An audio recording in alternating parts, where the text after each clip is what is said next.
서양 철학에서의 이제 본체를 보다 한다는 말은 우리가 동양에서는 도라고 설명을 합니다. 도. 요새 그 장자, 노자에서 많이 이게 등장을 합니다. 도를 이제 닦고 수양을 하는 것을 말하죠.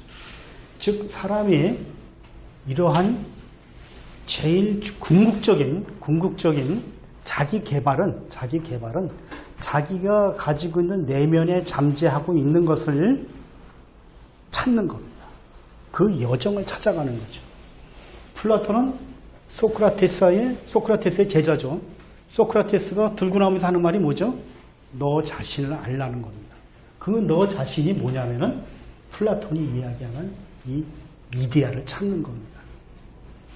우리가 왜 어렵게 이 창조라는 그 말을 여기까지 가면서 이야기를 하냐면은 우리가 우리를 있는 그대로 보는 게 그게 인성교육이고 우리의 삶의 교육이기 때문에 그래요. 이제 오늘의 제 주장은 이제 요거를 말씀을 드리는 거고 지금서부터 조금 구체적으로 이제 여러분을 모시고 이제 심리학 여행을 좀 떠나겠습니다. 심리학 재미있습니다. 오늘 제 강의를 듣고 가면은 사람에 대한 심리를 적어도 8가지로 분석할 수가 있습니다. 자녀를 분석할 수 있고 친구를 분석할 수 있습니다. 그리고 나의 어르신, 우리 아버님이나 어머님에도 이것이 적용이 됩니다. 이미 다 알고 있었던 내용이에요. 그러나 이거를 조금 우리가 학술적으로 조금 분류해서 정리가 되시면은 우리가 이제 페이스북이나 이렇게 SNS에서 많은 도움 됩니다. 저는 그 글을 읽고서는 제가 생각하는 그런 것을 자꾸만 견주어 봐요. 그래서 거기에 맞는 나의 처신도 좀 다듬어 보고 한다는 거죠. 자, 지금까지 좀 뭐 이렇게 혼돈되는 혼란스러운 내용은 없었겠죠?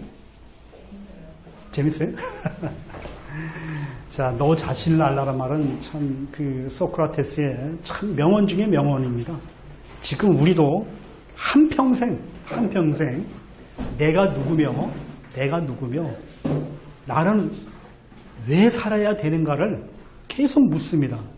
그리고 죽는 날까지 그 대답을 완벽하게 얻고 못 간다는 것이 이렇게 가슴이 아픈 거죠. 그러나 우리는 계속 그것을 생각을 하게 됩니다. 아까 우리 정 선생님이 그냥 먼저 이야기해가지고 좀 김이 빠지는데, 이제 그 사람이 이렇게 이제 무의식이 있고, 이제 이렇게 의식으로 이제 구분을 합니다.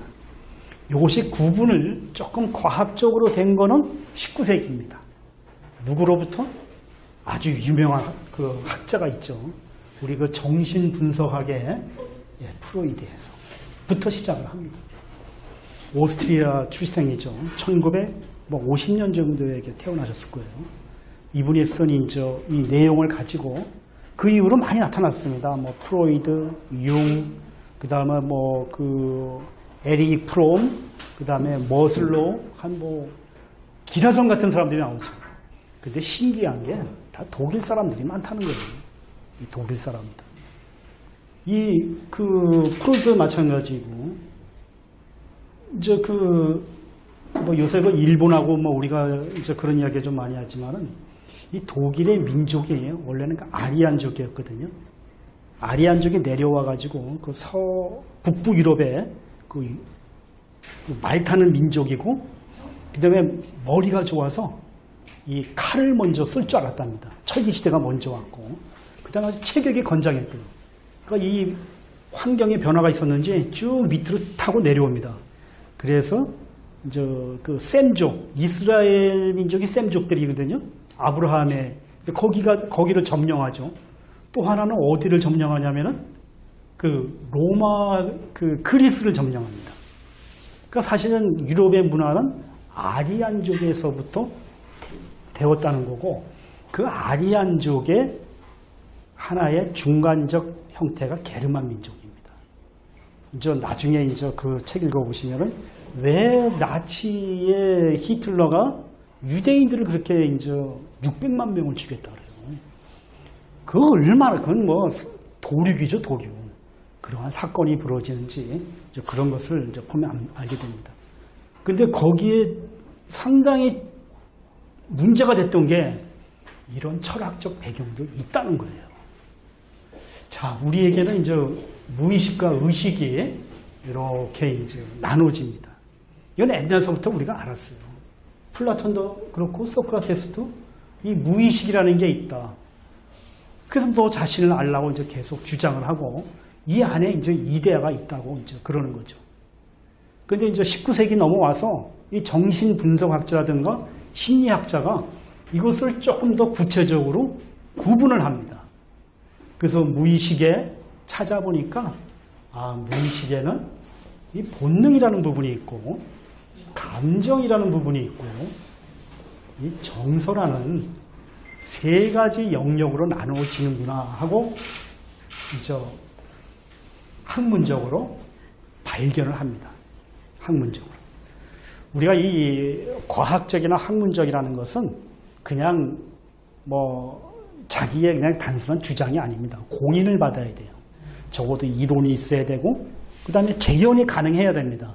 진짜 그런지 조건을 맞춰주면은 그것이 보편적으로 만들어지는 그러한 것을 밟아야 됩니다. 과학입니다.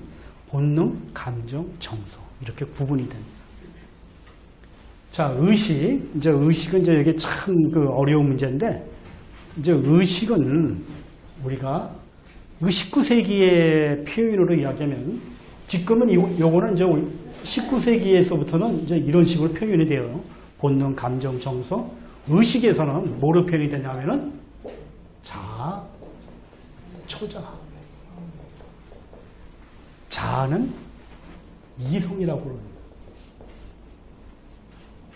우리가 초자는 뭐 좀 우리 한국 이게 이제 번역이 조금 좀 그런데 이제 양심으로 이렇게 되죠. 그래서 이게 또 한 부분, 이게 한 부분으로 이렇게 이제 자리를 잡습니다. 우리가 이제 독일의 철학자는 이제 파스칼이 나오죠. 인간은 생각하는 칼대다. 그다음에 또 한 사람이 있어요. 데카르트. 나는 생각한다. 고로 나는 존재한다. 이게 다 자아에서 나오는 거예요. 자아. 이 유럽의 철학사는 유럽의 철학사 이게 이제 뭐 말이 유럽의 철학사지 실제는 지금 세계의 철학사예요. 지금 우리 게 없습니다. 동양계 지금 태동을 못하고 있어요. 이거 앞으로 큰 과제입니다. 우리께 만들어져서 우리의 독창성 있는 철학이 태동되지 않으면 우리는 영원히 이 서구 철학의 그 흐름에 우리는 눌려 있을 거예요. 지금 몇몇 학자가 뭐 노자, 공자, 장자, 맹자를 통해서 우리 동양 사상을 나름대로 만들려고 하는 노력이 있습니다. 그러나 앞으로 더 기대해봐야 될 거고 하여튼 지금 우리가 서구의 과학 문명 때문에 이러한 그 테두리 안에서 우리가 있다는 거죠. 우리가 이제 이런 것을 이제 생각을 하고 본능, 감정, 정서, 자아, 초자. 요 본능, 감정, 정서는 무의식 부분에 있습니다. 우리가 좀 쉽게 생각해서 이렇게 나무가 있고 이렇게 뿌리가 있으면 뭐 이렇게 새가 와서 하기도 하고 열매도 맺겠죠. 그러면 이 뿌리 밑에 땅 밑에 부분은 저러한 세 개의 구성이 이제 있다고 보시면 되고 그 다음에 줄기가 자라 줄기를 뭐라고 보냐면은 이걸 자아라고 봅니다. 줄기. 그 다음에 잎이 열리는 거 그게 초자하고 그래서 그것이 완벽하게 이루어져서 하나의 시스템이 될 때 꽃이 피고 열매가 맺어서 자기가 이 세상에 받아왔던 것을 마무리하는 그러한 이제 순환 단계로 돌아가는 거죠. 그리고 이 꽃과 열매는 떨어져 다시 새로운 식물이 자라는 영원한 이제 순환이 되기 시작을 하는 겁니다. 인간사도 여기에 속해 있습니다.